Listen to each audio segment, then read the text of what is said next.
Tanguay électronique, en première ligne. On parle de capitale au stade municipal. Pour les fans du junior, on parle des remparts. On manque pas une victoire du rouge et or. À l'esprit sportif, on aime le sport. Bon jeudi, bienvenue à l'Esprit sportif. On parle d'abord de hockey alors que le défenseur québécois David Savard quittera bientôt pour la République tchèque. Le porte-couleur des Blue Jackets de Columbus représentera le Canada lors des prochains championnats du monde de hockey qui débutent dans une semaine. Stéphane Turcot l'a rencontré avant son départ.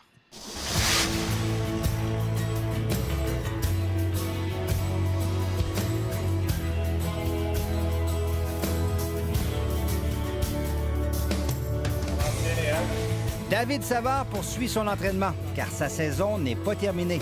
Dès le 1er mai, il représentera le Canada au championnat du monde. Je pense que c'est un honneur. J'ai jamais eu la chance de représenter le Canada au niveau international. Donc, dès qu'il y a un mot me l'a demandé, j'ai sans hésiter dit oui. Je pense que ça va être quelque chose d'une expérience assez extraordinaire. Je pense que c'est une totale surprise. Là. Je pense que moi, j'ai jamais pensé pouvoir y aller. Je pense que j'ai jamais même pas pensé à ça. Si le Canada a pensé à lui, c'est qu'il vient de connaître sa meilleure saison en carrière dans la Ligue nationale, avec 36 points, notamment 11 buts. Ils ont vraiment jamais été négatifs avec moi cette année. Ils ont vraiment été positifs. J'ai fait beaucoup de vidéos avec le coach des défenseurs, puis je pense que ça a vraiment aidé. Il a obtenu la confiance des entraîneurs, mais il était aussi jumelé à la ligne bleue à Jack Johnson, celui qui est ici à gauche de David au banc des joueurs. Le même Jack Johnson qui a fait faillite et qui a été victime de ses parents qui ont mal administré son argent. Il a très bien géré ça. Je pense que c'est sûr que c'est une situation qui est plate pour lui. Mais comme il nous l'a dit, il ne voulait pas être un éléphant dans la chambre. Là. Je pense pour ça qu'il nous en a parlé. Donc, je pense que tout le monde a été extrêmement respectueux aussi de sa vie privée. Je pense qu'il est très heureux. Je pense qu'il dans le fond, il va se marier cet été, puis il se repart une vie. Jenner into the slot, scores! What a play by Jenner! And Savard sends it home!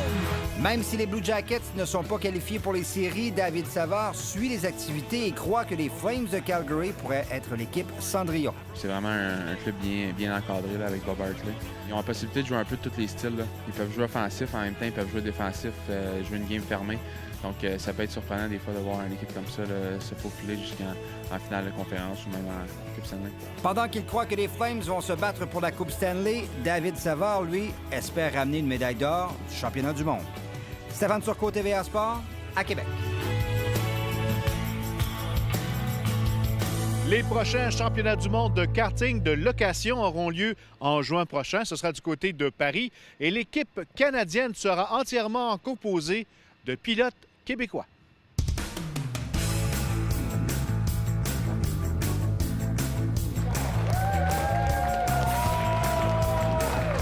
Le championnat du monde de karting de location, c'est gros. Oui, dans le fond, ça représente à peu près 300 pilotes sur les 28 000 pilotes qui participent tout au long de l'année. C'est très compétitif. Il y a énormément de stratégies, d'expérience. À chaque fois, c'est des nouveaux circuits. C'est spécial de voir que l'équipe canadienne est entièrement québécoise. Pourquoi? Probablement, on ne se cachera pas que le calibre de pilotage ici au Québec, que ce soit en location et on s'en rend compte également en carte de compétition, est très élevé. Il y a beaucoup de monde qui font du carte de location, qui disent des fois, il y a peut-être les machines ou quoi que ce soit, mais quand tu embarques dans ces ligues-là, tu te rends compte qu'il y a un calibre très, très élevé. C'est du monde qui ont aussi très bien performé au championnat du monde l'année passée, puisqu'ils ont ramené quand même 4 ou 5 trophées lors de la finale 2014. Donc, cette année, les espoirs sont peut-être même un peu plus élevés.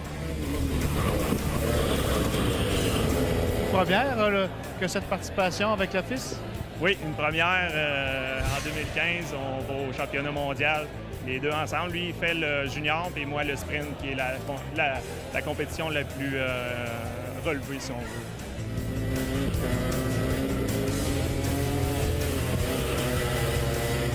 Tu t'attends à beaucoup de compétition? Oui.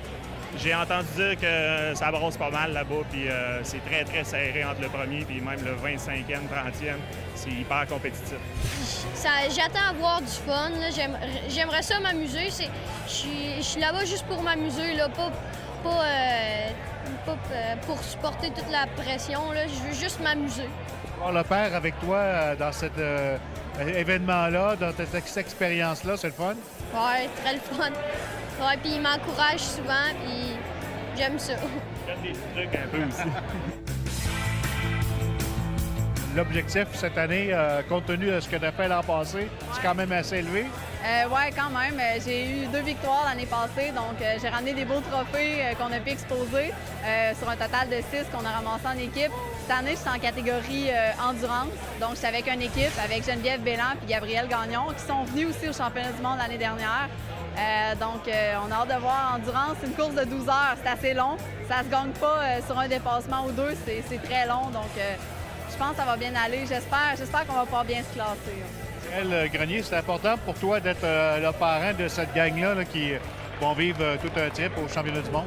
Oui, bien effectivement, c'est là que j'ai commencé en karting quand j'étais jeune, avec Alexandre Louet qui s'occupe du championnat du monde sur du kart à Québec. Donc c'est sûr que ça me fait plaisir d'être ici ce soir. Qu'est-ce que tu peux donner comme conseil, toi qui as l'expérience du kart, premièrement, à des gens qui courent en cadre de location? Bon, premièrement, c'est d'avoir du plaisir, ce qui est vraiment le but de ce championnat-là. Prendre une course à la fois, puis vraiment de profiter du moment. Je sais que les personnes qui ont gagné le championnat ici l'année dernière, qui sont allées au Mans en France, ont beaucoup de plaisir. C'est une belle expérience, puis c'est vraiment d'en profiter au max. Tu as commencé là, avec les cartes de location, je pense. À 5 ans avec mon père là, pour le plaisir. Dans le temps, c'était à Saint-Apollinaire, puis ensuite à Château-Richer, mais beaucoup de plaisir aussi.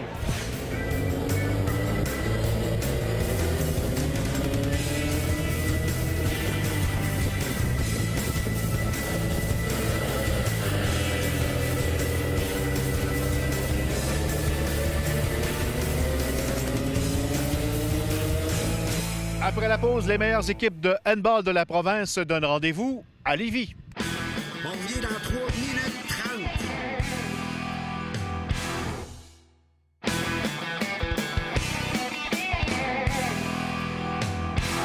C'est en fin de semaine à Lévis qu'auront lieu les championnats provinciaux de handball. 5 catégories seront à l'honneur. Jean-Michel Bourque a plus de détails.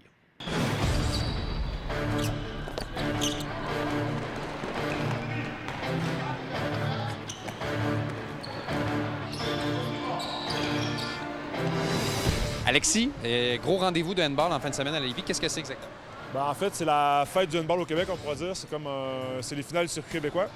Fait qu'il y a les finales de toutes les catégories élites, si on veut. Donc, il y a les juvéniles gars, juvéniles filles, ça correspond aux moins de 18 ans. Tu as le senior deuxième division masculin, puis tu as les seniors élites, garçons et filles qui sont là aussi. Donc, il y a 5 matchs dans la journée qui sont tous nos finalistes de la saison. On profite d'une surface qui est tout aménagée ici à l'Arena BSR. C'est quand même le fun, vous avez une longue surface. C'est une vraie surface de handball. Il y a peu de surface. On a acheté ça il y a 2 ans pour les championnats canadiens. Donc là, dès qu'on a la chance de l'utiliser, on en profite. Là. Quand les glaces sont défaites, on essaie de s'arranger pour pouvoir s'installer et organiser des matchs intéressants. Là. Donc là, c'est les meilleurs de tout le Québec qui s'affrontent en fin de semaine. C'est ça, c'est les finales des clubs champions. Ouais.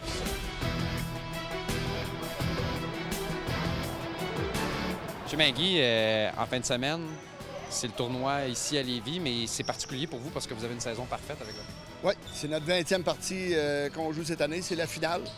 Et je pense que les filles sont prêtes à jouer à la game. Ça fait longtemps que vous faites du handball, que vous coachez du handball. Avez-vous déjà vu ça, une saison parfaite? Oui, je l'ai dit. Mais en juvénile féminin, c'est la première fois. C'est déjà arrivé en senior masculin, en juvénile masculin. Mais juvénile féminin, c'est la première fois. Je te dirais que c'est le travail des 3 ou 4 dernières années où ils sont allés chercher de l'expérience à l'extérieur. Ils ont payé le prix. On a joué contre plus fort, ils sont améliorés. On a perdu des tournois qui étaient beaucoup plus forts que nous, mais c'est à partir de là qu'en travaillant plus fort, on n'a pas eu le choix de s'améliorer.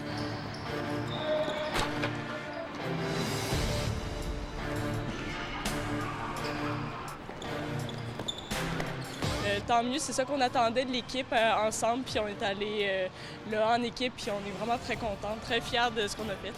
On voit ça en fin de semaine, les finales? Bien, je pense que ça va être difficile, mais on est capable quand même, certainement.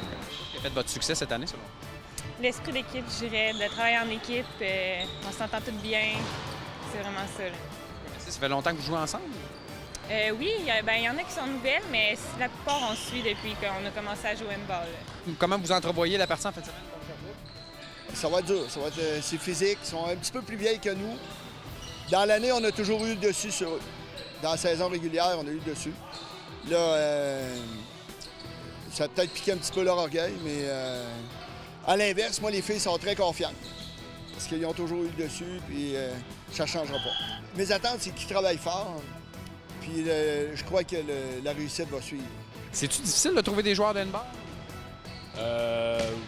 Oui et non. C'est difficile, plus difficile de plus en plus de faire vendre le sport. Il y a beaucoup d'énergie qui est mise là-dessus. C'est un travail de longue haleine, mais plus on avance, mieux ça va. C'est un sport qui est extrêmement rapide, qui est spectaculaire, qui en même temps qui est complètement physique. Il n'y a aucun équipement.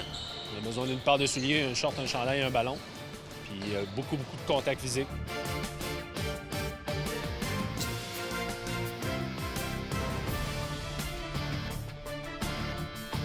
Sur toute la journée de samedi, en fait, ça commence à 9h30 avec le match des juvéniles filles, donc nos filles à nous.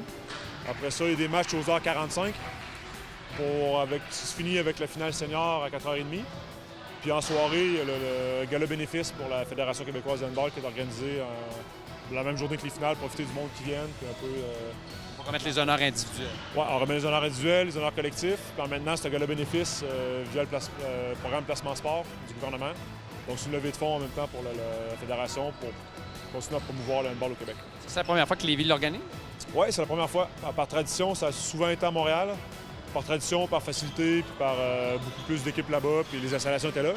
Là, depuis qu'on a acquis la surface, nous, on faisait la demande en disant nous, on a des équipes qui qualifient pour les finales, on a la surface pour le faire. Là, ça tombait bien, parce qu'en plus, dans 2 semaines, il y a le championnat canadien junior qui sont ici. Fait que là, on l'a installé hier, là, il est installé pour la semaine. On a les finales en fin de semaine, on s'entraîne 2 semaines dessus, puis après, les championnats canadiens qui ont lieu ici. Améliore ton hockey avec moi et d'autres joueurs de la LNH. Soumets une photo de toi avec casque et bâton de hockey sur le Facebook de l'Esprit sportif et dis-nous pourquoi tu veux participer au Pro Hockey. À gagner une journée inoubliable au profit du cancer de la prostate. Bonne chance! Donc, vous avez 14 ans et plus, vous pouvez participer à notre concours Pro Hockey. Rendez-vous sur le site Facebook L'Esprit sportif. Bye-bye, à demain.